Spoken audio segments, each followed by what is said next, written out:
প্রশ্ন বলছেন, আসসালামু আলাইকুম শাইখ। ওয়ালাইকুম আসসালাম রহমতুল্লাহ। আমি পশ্চিমবঙ্গ থেকে বলছি। বর্তমান সময়ে কিছু অসাধু ব্যবসায়ীরা অর্থের লোভে কুমারী বা বাচ্চা মেয়েদেরকে কিছু নোংরা সংস্থার কাছে বিক্রি করে দিচ্ছে। আল্লাহর লানত অভিশাপ তাদের উপর। আল্লাহ তাদেরকে তার রহমত থেকে দূর করুন, দুনিয়া আখেরে তাদেরকে লাঞ্ছিত করুন, তাদের অনিষ্ট থেকে মানব জাতিকে রক্ষা করুন।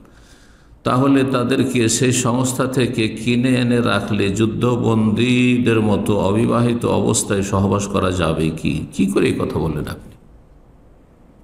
এক তো জালেমরা জুলম করে স্বাধীন মানুষকে বিক্রি করেছে, আর তারপরে আপনি পয়সা আছে কিনে নিয়ে আপনি জেনা করবেন। নাউযুবিল্লাহ মিন যালিক। আপনার এতটুকু ইসলামের জ্ঞান নেই যে জেনা কাকে বলে আর নিকাহ কাকে বলে, সেফাহ কাকে বলে আর নিকাহ কাকে বলে। জি, আল্লাহ হিদায়াত দান করুন। একমাত্র একটি পথ রয়েছে, সেটি নিকাহ।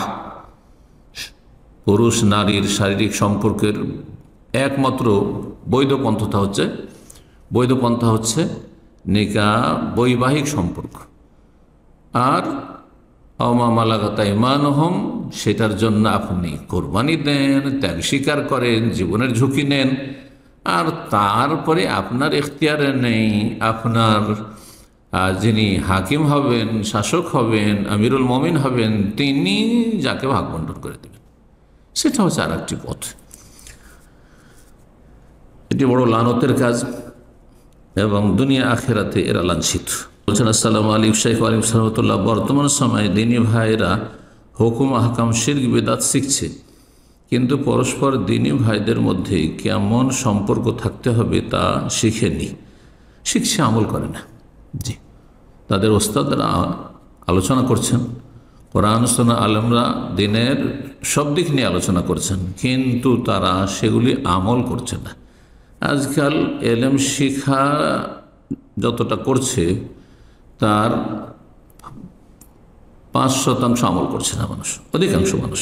আল্লাহ হিদায়াত দান করুন। এই বিষয়ে সঠিক দিক নির্দেশনা উপদেশ দেবেন। আল্লাহ সকলকে হিদায়াত দান করুন, ইখলাস দান করুন। মানব জীবনে ইখলাস ইবাদত বন্দেগী কবুলের সবচেয়ে গুরুত্বপূর্ণ একটি শর্ত। ইখলাস মানে তাজারুদ লিল্লাহ, আল্লাহর জন্য দুনিয়ার সমস্ত স্বার্থ থেকে আপনি মুক্ত হয়ে যাবেন, স্বার্থের ঊর্ধ্বে চলে যাবেন, কোনো স্বার্থ থাকবে না। যখন দুনিয়ার স্বার্থ রাখছেন আপনি মুসলিম ভাই বোনদের সাথে, তখনই সেখানে স্বার্থে আঘাত লাগলেই বা স্বার্থ হাসিল না হলেই, কুপ্রবৃত্তি যে আপনার রয়েছে তার চাহিদা পূরণ না হলেই, তখন আপনি দুর্ব্যবহার করে দিচ্ছেন, আপনার আখলাক চরিত্র ভালো থাকে না।